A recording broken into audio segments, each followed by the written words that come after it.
Speaking of Napoli, what a month for them. Played 4 1-4, only conceded one goal in the process. Um, the next month for Napoli will say everything about the Scudetto credentials. I don't know about that. I Oh, don't know okay. about that. I mean, Okay. where do you weigh in on Napoli at this point? Top of the table, of course. Yes. Uh, they beat Milan 2-0. You can make people will look at the lineup and say, well, they don't start Leao. Pulisic was dealing with an illness from what was reported. Teo and Reinders were suspended. It wasn't a real full strength Milan, but if you watch the game, Milan created a lot of chances. They did not make good use of those chances, but they created a lot. Napoli held their nerve. They got the 2 goals. They rode the game out. I mean, this is Antonio Conte. This is and if you got Antonio Conte, he is perfectly fine winning this way week after week. Oh yeah. He has enough quality up front to get the job done that he can rely on absorbing and letting you come and then trying to hit you on the counter and do things like that. Um, what do you make of Napoli so far under Conte? Well, I mean, Conte is probably a big hypocrite himself because he's ridiculed the old way of managing where you win these kind of games. The very Allegri-like wins where it's just all about defense, keep it up shop, don't let it get out of hand. And now he's doing it with Napoli, right? I think, and I'm curious your thoughts too, because I think this is the least impressive first place team in recent memory, maybe back to Allegri at Juventus the first time where they were just cakewalking. And I don't mean this as a disrespect to Napoli because I think what they're doing, they're the best will drill team in the league. We saw that in the Milan game today. They look like a disciplined team. They know what the role is. They do it very well. But they're not very impressive. They're not flashy. Cavada is absolutely. But outside of him, it seems it's like, okay, it's just, just moving pieces around the board and boom, getting a goal, play defense the rest of the way and get the 3 points. So it's not impressive to watch, but it's impressive what they're doing because they've got a 5-point lead now, 4-point lead now in the league. It's very plug and play in the sense that Conte comes in, this is what I want to do, does it, gets win. I mean, obviously his team with Inter were really fun to watch, and this Napoli team isn't there yet, but this is a win already for Conte because this team was dead in the water coming into this season after last year's horrendous performance. And now he brought the belief back to Napoli saying, this team is good. And now he's put Cavada in this like free roaming role now where he doesn't seem to be.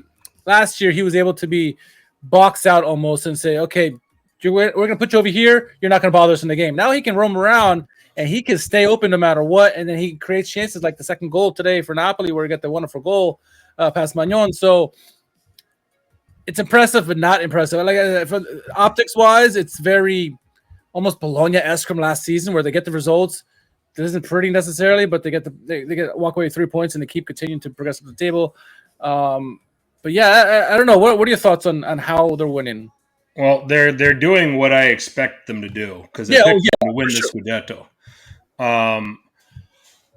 They conceded 3 goals to open the season against Hellas Verona. That was their loss. Since then, they have gone unbeaten in 9 and have only conceded twice. They've outscored opponents 18-2. So it's not it's not in any sense dominant. It's maybe economical. It's maybe functional. I don't know if I'd go so far to say that they're a weak Scudetto leader compared to other league leaders at this stage of the season. Okay. But I've got a, we're at that 9-10 game sample where we're kind of getting what we get with these guys. Yeah.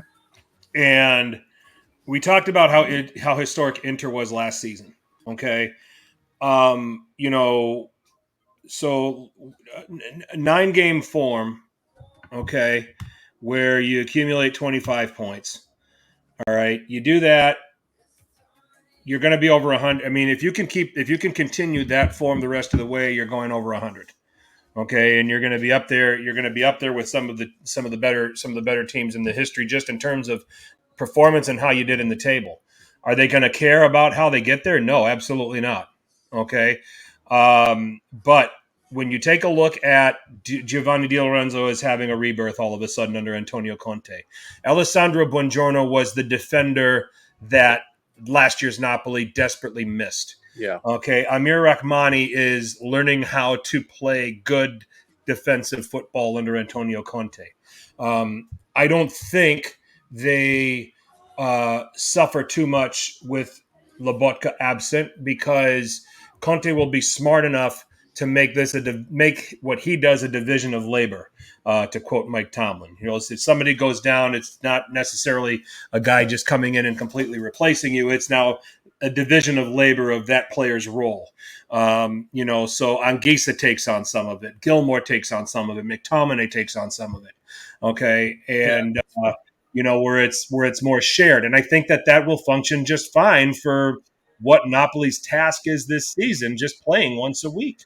So they're as expected. This is exactly why I picked them for the title. We've seen this movie with Conte twice. Maybe I picked up second, yeah, maybe 3 times. Maybe his first Juve team wasn't in Europe. I can't remember back that far. But when he doesn't have when it's spread out for him and he can just focus singularly on league, it's going to be hard for the rest of the league to compete with that. Even Juventus, who have been trying to keep up. Absolutely, and it's really something that's made perfect for Conte this season. The way there's no Europe in here, and so they can really focus solely on the league. They're doing and when I say least impressive, I just mean like optics wise. It's impressive what they're doing with 7-point gap now to first place. I was worried when I initially saw Lobotka go down, because he is such a good defender, very underrated.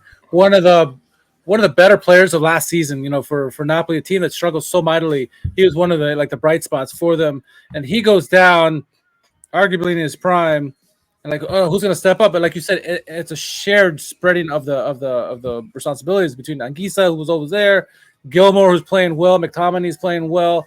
The three of them are finding ways with whoever's on the pitch to get the job done, working as a cohesive unit to get it done and get the goals, and even scoring goals themselves, but playing well defensively. And so at first, where I would have thought the Lobotka injury, when we know it's a short-term thing, but a Lobotka injury nonetheless could maybe close the gap. At this point, the way the three of those midfielders are playing, I'm confident that they can hold that gap. Now, obviously, they got a big muff ahead, but if they can play much like they did today, and they have been, they're going to be sitting pretty, and we'll get a really good understanding of what this team is made up of after this this stretch of games here. But really, really good performance against Milan today. They just are so well drilled, and a team that's well drilled as they are, it's going to be hard to get through them. You have to play really well, and I don't see like an Inter or a Juventus scoring 4 goals on them the way they did the Derby d'Italia. So now with this defense, Pavlovic got abused by Lukaku. He got beat like a little kid. Louise. And then and it's a great finish by Kvaratskhelia. But to be fair, I watched that replay about a half a dozen times. I thought Maignan could have gotten that. Yes, Royale was bad, Fofana was bad, and Maignan should have got that. But great job by Kvara for sure. Mm-hmm. Absolutely. So. Yeah, I picked him to win the title. Napoli, I'm referring to. I don't. And again, as I've said, with only the Scudetto to focus on, and they've opened up a 7-point lead. Granted, everybody's got a game in hand, but I don't want the game in hand. I want the points. So because it puts the pressure on the team with the game in hand to get the points to keep pace. So Apex having a little fun with Vincent. Obviously, Cristante. There we go again. That's the new T-shirt, Richard. Cristante greater than Lobotka. Get those printed now. Oh my god. Oh man, those will be on the racks. Those won't sell. So the chat is all drinking. They're all drunk. They like it. Yeah. Apex in there. I think Apex is just doing a little ball breaking in the chat. Nothing wrong with that.